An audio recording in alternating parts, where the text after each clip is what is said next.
आज पढ़ने जा रहे हैं पादपों में पोषण। मतलब जैसे जो जीव होता है, जैसे मानव है अपना पोषण प्राप्त करता है, ऐसे पौधे भी अपना पोषण प्राप्त करते हैं। कैसे प्राप्त करते हैं, उनकी विधियां क्या है। तो स्वपोषी पहले आया है, स्वपोषी और विषमपोषी। स्वपोषी जो स्वयं अपना भोजन बना लेते, किसी दूसरे पर निर्भर नहीं होते, जैसे आपके हरे पेड़ पौधे हैं।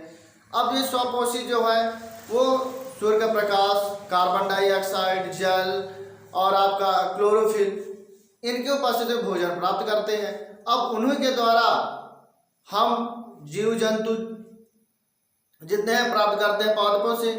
तो जो दूसरों पर निर्भर होते हैं तो क्या कर लेते हैं, विषमपोषी।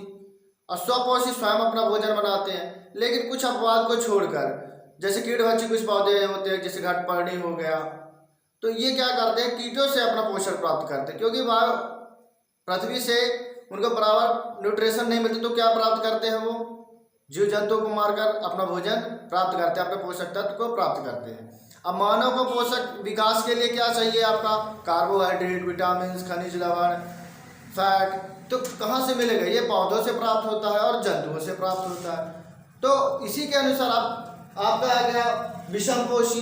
विषमपोषी में आपका मानव आ जाएगा, जितने भी जीव जंतु हैं आपके, चाहे पक्षी हो चाहे जानवर हो, ये सब किस में आ जाएंगे, आपके विषमपोषी में। अच्छा, पौधे अपना पोषण कैसे प्राप्त करते हैं, देखिए पहले कार्बन डाइऑक्साइड वायुमंडल से, क्योंकि वायुमंडल में 78% नाइट्रोजन है और 0.03% आपका कार्बन डाइऑक्साइड और 21% आपके ऑक्सीजन है, और बाकी क्या है, अदर गैसें हैं।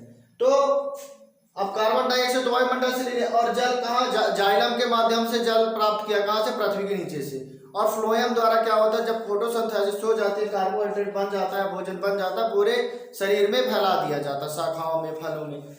तो और क्या बनेगा, निकलेगा ऑक्सीजन। ध्यान रखना, ऑक्सीजन जो हमको मिल रही है वो कहाँ से मिल रही है, वो पानी वाली ऑक्सीजन मिल रही है, ना कि CO2 वाली।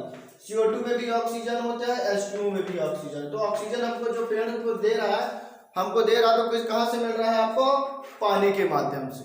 अरे पानी कहाँ से आ रहा है, जाइलम के द्वारा। जाइलम माने तो मतलब जल से संबंधित है, तो जाइलम के द्वारा पानी मिलता है। तो यह हो गया आपका पादपों में पोषण। अब क्या है, पादपों का निर्माण कार्बोहाइड्रेट के अतिरिक्त अन्य खाद्य पदार्थों का संश्लेषण। भाई अब पेड़ पौधे तो कार्बोहाइड्रेट का निर्माण करते, फल का निर्माण करते, जो आपके मीठे लगते खाते, तो उसमें कौन कौन सा रहता है, कार्बन भी रहता है, हाइड्रोजन भी रहता है, ऑक्सीजन।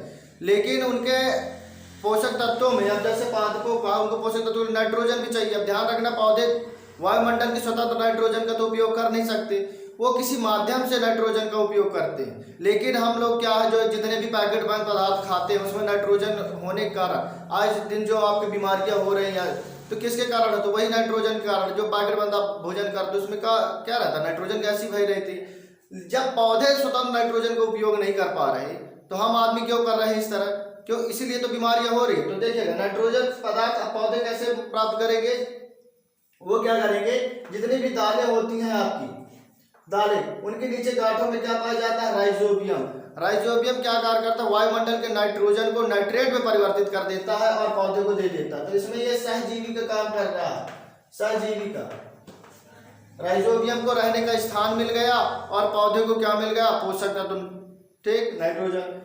ऐसे ही कुछ पौधे होते हैं, जैसे कुछ पौधे होते हैं जो विषमपोषी होते हैं। ये क्या कार्य करते हैं कि वो अपनी पत्तियां, जैसे ये आपका घटपर्णी है,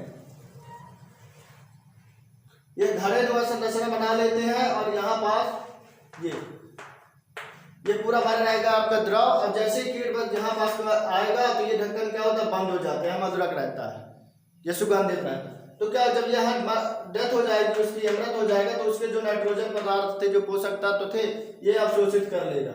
तो ये अपने पोषक तत्व प्राप्त करने के लिए इस तरह से पत्तियों का रूपांतरण हो गया।